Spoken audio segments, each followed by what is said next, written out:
Një qasje e tillë rrezikon të relativizoj krimet e kryera nga Serbia, por është narracion kryqëput i Beogradit. Ne e dim kush e ka themelu gjykatën speciale, kush ka votu, si kanë votu. Ne kemi qenë ata që kanë, edhe Albin Kurti ka qenë ai që ka protestuar, që është arrestuar, që është... Nuk mundet kjo me kalu pa përgjegjësi, pavarësisht betejave politike. Në vitet e fundit, Kosova po përballet gjithnjë më shpesh me tendencat për rishkrim dhe deformim të së vërtetës historike, përmes interpretimeve që shtremrojnë ngjarje të rëndësishme dhe që krijojnë narrativa që bien ndesh me realitetin e dokumentuar. Këto zhvillime jo vetëm që dëmtojnë kujtesën kolektive, por edhe rrezikojnë të zbehin karakterin çlirimtar të luftës dhe të cenojnë dinjitetin e viktimave dhe sakrificën e tyre. Së fundmi, një ekspozit e shfaqur në Prishtinë ka nxitur shqetësim të thellë publik për mënyrën e trajtimit të ngjarjeve të luftës. Përmbajtja e saj është devim nga e vërteta historike, duke paraqitur në mënyrë të dëmshme masakrat dhe episodet të ndjeshme të luftës.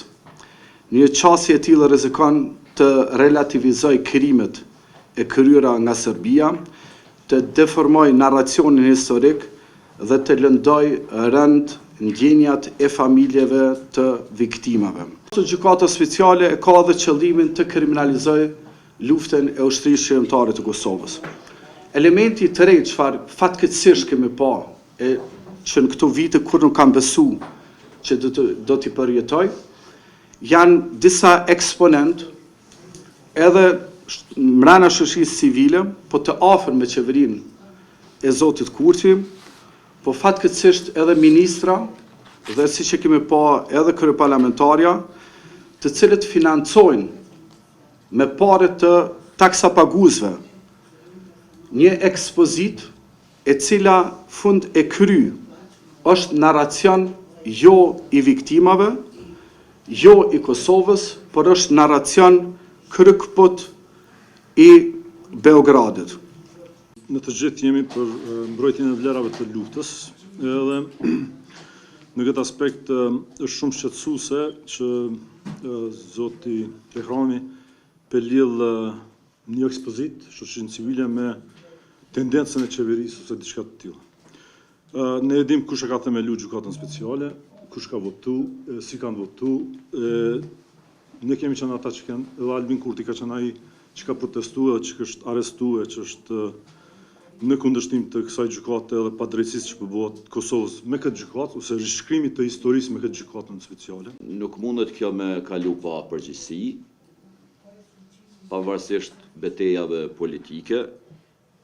Duhet ketë saktësi, sepse kur financohet nga paraja publike, nga taksat e qytetarëve, një dokument ose qoftë ai libër, ekspozit ose gjana tjera, kjo tregon edhe seriozitetin se si funksionon dhe si i dan parat një qeveri e cila është edhe gardian i mbrojtjes së taksa ose qytetarëve të këtij vendi.